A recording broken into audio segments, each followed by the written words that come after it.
Inter Milan 1-1 Monterrey. Are we witnessing the beginning of the Inter Milan fall-off? In what was expected to be a comfortable opening for the European giants, Inter Milan were held to a surprising 1-1 draw by CF Monterrey in their FIFA Club World Cup 2025 Group E opener at the Rose Bowl in Pasadena. For a club that just came off a dominant domestic campaign, questions are already being asked. Is this the beginning of an Inter Milan fall-off? First half, Ramos makes a statement. The match kicked off at the Rose Bowl with Inter Milan in their traditional blue and black stripes and Monterrey in their iconic white kits.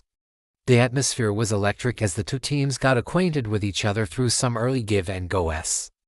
It was clear from the first few minutes that this would not be a walk in the park for Inter. In the 25th minute, against the run of play, the experienced Sergio Ramos powered home a trademark header from an Oliver Torres corner, sending the Monterrey fans into raptures. The goal came as a shock to Inter, who looked rattled early on. For Monterrey, the goal was a testament to Ramos's aerial prowess and the team's tactical discipline. Despite conceding the goal, Inter continued to dominate possession, attempting to find a way back into the game. However, Monterrey's defense stood firm, frustrating the Italian side. As the half wore on, Inter began to find some rhythm, creating a few half chances. But Monterrey's low block proved difficult to break down. However, just when it seemed like Monterrey would take the lead into the break, Inter pulled themselves level in the 42nd minute. A well-placed Carlos Augusto free kick into the box found Lautaro Martinez, who finished cleanly past Monterrey's keeper, Esteban Andrada.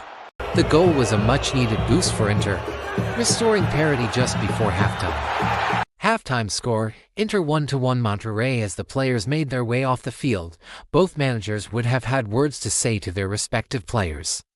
Inter would have emphasized the need to improve their attacking output and decision-making, while Monterrey would have been pleased with their performance so far and would have looked to keep things tight in the second half.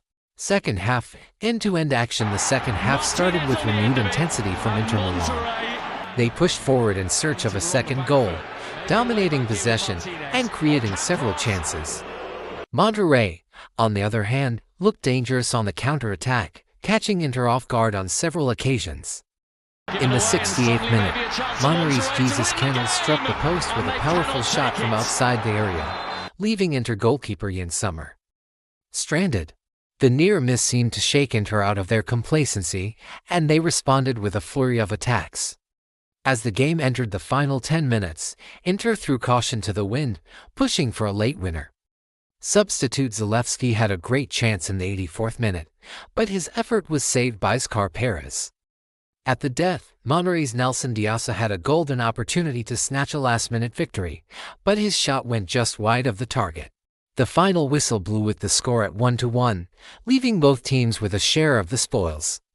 Tactical overview. Monterrey's game plan was clear from the outset: sit deep, absorb Inter's pressure, and hit them on the counter. And they executed it to perfection. Despite being the underdogs, Monterrey's tactics and game plan were spot on. They defended in numbers, broke down Inter's attacks with ease, and created chances of their own on the counter. For Inter, the game was a reality check. They dominated possession but lacked creativity and cutting edge. Their midfield trio of Brilla, Mkhitaryan and Calhanoglu struggled to break the lines consistently, and Inter never looked threatening enough to truly test Monterrey's defense. The lack of pace and width also hurt Inter. Without the injured Federico Di Marco, Inter looked toothless going forward and failed to create clear-cut chances throughout the game. Meanwhile, Monterrey's game plan revolved around hitting Inter on the counter. And they came close to doing so on several occasions in the second half. Their quick transitions caught Inter off guard and forced the European giants to make some last-ditch tackles. The result was a tactical masterclass from Monterrey and a disappointing display from Inter. Despite having more than 60% possession, Inter failed to create enough chances to win the game. Their lack of urgency and sharpness in the final third was worrying, to say the least. New coach Cristian Chivu, in his first competitive outing, looked uncertain with his in-game adjustments, and Monterrey's game plan clearly worked wonders as they frustrated Inter at every turn. Is this Inter Milan's fall-off? The warning signs were flashing. Inter lacked urgency and sharpness in the final third, and the performance offered little evidence that they can challenge for the FIFA Club World Cup.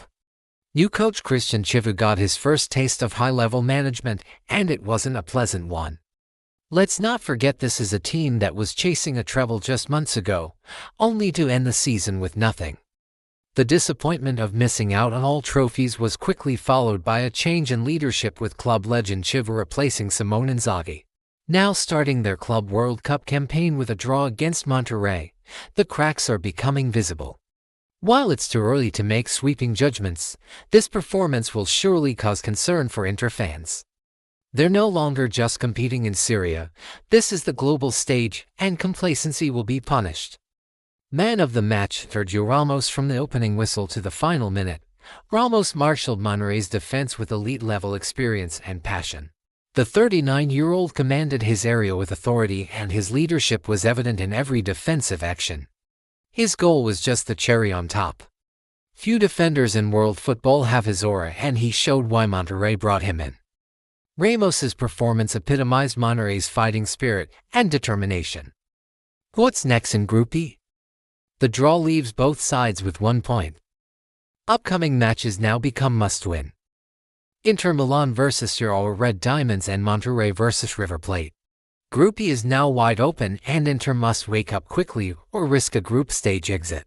Final thoughts. Inter Milan came into the Club World Cup as one of the tournament favorites.